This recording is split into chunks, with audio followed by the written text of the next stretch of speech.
Most visceral fat advice online is completely backwards. Do more cardio, cut out all carbs, fast for 3 days.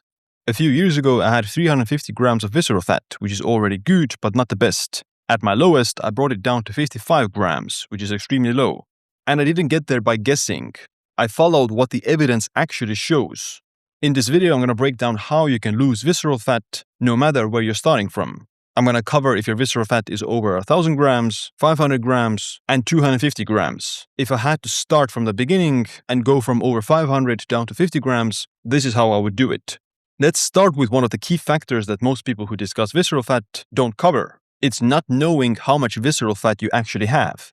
Yes, if you're very overweight and obese, you most definitely have too much visceral fat. But someone who has a normal BMI and is looking slim can still have unnecessary visceral fat. You can measure your visceral fat with a DEXA scan. This graph is from a study that looked at over 10,000 people between ages 18 and 81. Visceral fat increases with age. You want to get to the lower end of visceral fat, to be below the 50th percentile of your age group and closer to the bottom 10 percentile. Generally speaking, over 1,000 grams of visceral fat indicates poor body composition and metabolic health. 500 grams is kind of average, and less than 250 grams is optimal. If you don't have access to a DEXA scan, you can also assess your visceral fat by measuring your waist circumference, because visceral fat mostly accumulates around the organs like the liver. The lower the waist circumference, the lower the visceral fat generally speaking. For men, you want to keep your waist circumference below 95 centimeters and 85 centimeters for women. That's because above those numbers, there's an observed increased risk of mortality and heart disease. Let's start with 1,000 plus grams of visceral fat, which typically corresponds to a waist circumference of about 100 to 115 centimeters for men and 90 to 105 centimeters for women. The situation here is quite simple. You're just obese and you need to lose weight. Having this much visceral fat is the most harmful and difficult situation metabolically speaking, but is also the simplest in terms of practicality. You just need to lose weight, and your visceral fat will decrease. If you just lose weight, you can get your visceral fat down to 500 grams with no complex tricks. Any diet can pretty much work if you have over 1,000 grams of visceral fat. Remove all ultra-processed foods, junk food, comfort food, etc. Remove liquid calories from juices, smoothies, creams, etc. Start walking 8 to 10,000 steps a day. Lift some weights 3 times a week. Remove added fats and sugars like oils, creams, and sugary foods. Eat more protein-rich and fiber-rich foods, which support satiety and weight loss. In this 2022 randomized controlled trial, there was no significant difference between low-carb and high-carb diets if calories and protein were matched. A whole food, high-carb, low-fat diet trended towards the best results, but the difference wasn't significant. All groups ate the same amount of calories, and they got 16 to 17% as protein. Losing visceral fat above 1,000 grams isn't rocket science. It doesn't require very specific protocols, but it also doesn't mean that tweaking those protocols wouldn't get you better results. So we're going to go a layer deeper now.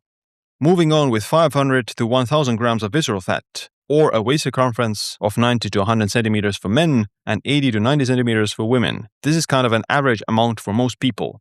At this 500 to 1,000 gram range, you still want to lose a little bit of extra fat, because chances are you're carrying a few extra pounds. And by doing that, you will see a reduction in visceral fat. For men, get to 12 to 15% body fat. For women, 25 to 30%. In this range, you're also in a better spot to tweak your exercise because you're not that obese and you're probably a little bit fitter.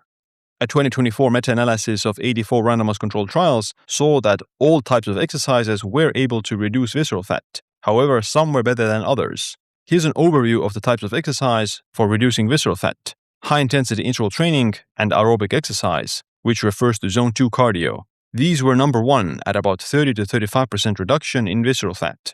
Aerobic exercise plus resistance training resulted in 28 to 32% reduction. Resistance training alone at 25 to 30%, and minimal aerobic exercise, so kind of easy jogging or hiking, at 22 to 27%.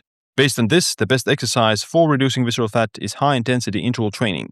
Things like running at a very high intensity for 1 to 2 minutes. Rest 1 to 2 minutes, repeated for 10 to 15 minutes in total. You can also do longer intervals of 3 to 4 minutes and rest 3 to 4 minutes for 20 to 30 minutes in total. But regardless, HIIT exercise is the best for visceral fat. Shorter intervals like 30 to 60 seconds can also work, but they're less effective. So in this range of 500 to 1,000 grams of visceral fat, do regular resistance training 3 times per week and add 1 to 2 HIIT cardio sessions. You should still do the basics that I covered before, walk a little bit more, don't eat processed food, etc.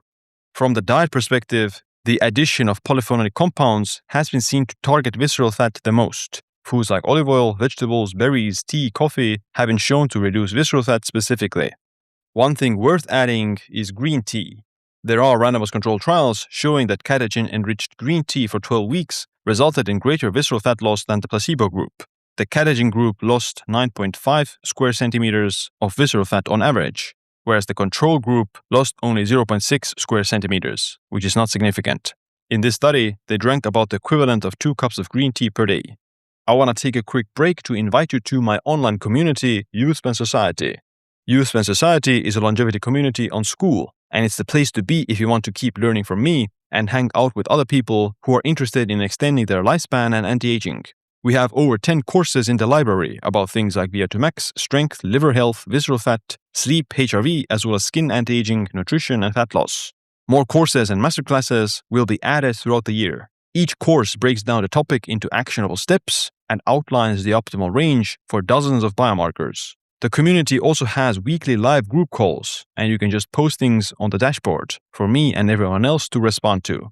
Don't know where to start? Start with the 7-day longevity kickstart challenge, and then move on with the 30-day one. All of that for 60 cents per day for the standard membership, or $1.3 if you opt for the premium.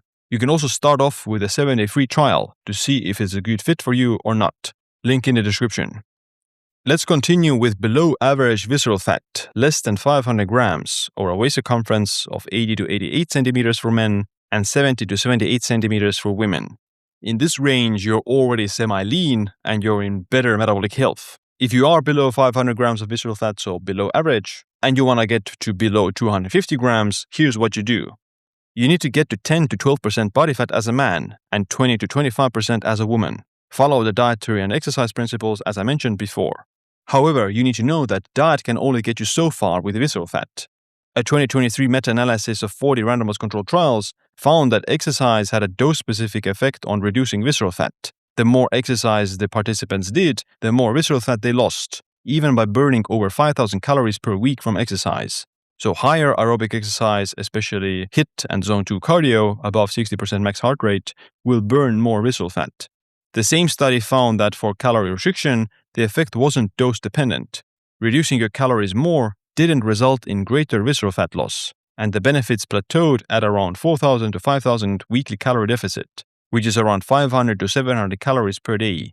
So what it means is that if you're already in a 500 to 700 calorie deficit, reducing your calories more isn't going to burn more visceral fat. However, doing more exercise will get you more benefits in terms of reducing visceral fat. So instead of trying to eat less, you might want to consider exercising more. Speaking of diet, then besides the polyphenolic compounds, there's an interesting relationship between methionine and glycine when it comes to visceral fat loss. Methionine is the amino acid you get from animal protein, and glycine is the amino acid in tendons, as well as some plant foods, as opposed to methionine. There are studies in rodents that methionine restriction lowers visceral fat independent of calorie intake. In humans with metabolic syndrome, 16 weeks of methionine restriction, 2 milligrams per kilogram per day, compared to a controlled diet, 33 milligrams per kilogram per day, has been seen to improve insulin sensitivity, fat oxidation, and reduce liver fat independent of weight loss. So methionine restriction might reduce liver fat even without fat loss. In the context of life extension and longevity, glycine makes up for some of the harmful effects of excess methionine, and it might do so for visceral fat loss as well. In older adults, they have found that low plasma glycine levels are a marker of visceral fat adiposity, independent of sex, age, body composition, or chronic diseases. Serum glycine is also negatively associated with intramuscular adipose tissue, which is the fat inside the muscles. So I'm pretty confident in saying that glycine has an effect on visceral fat. More specifically, it seems that the ratio between methionine and glycine is what matters. If you have a better glycine to methionine ratio, you'll have better insulin sensitivity and you'll have potentially less visceral fat. You don't necessarily need to restrict methionine, but most people need to increase their glycine intake. That's why I take 5 to 10 grams of glycine every day, not only for the collagen synthesis benefits and the metabolic health benefits, but also for the glycine to methionine ratio. All of these steps that I share with you have enabled me to reduce my visceral fat from below average to excellent levels. The biggest lever is getting leaner, the second lever is doing aerobic exercise, third is dietary polyphenols, things like green tea, and fourth comes the glycine to methionine ratio. Excess visceral fat is incredibly harmful to your long-term health. That's why you want to get it below average. But there are other things that matter as well. Check out my full longevity routine for this year if you want to know how I get all my biomarkers into top 1% of health.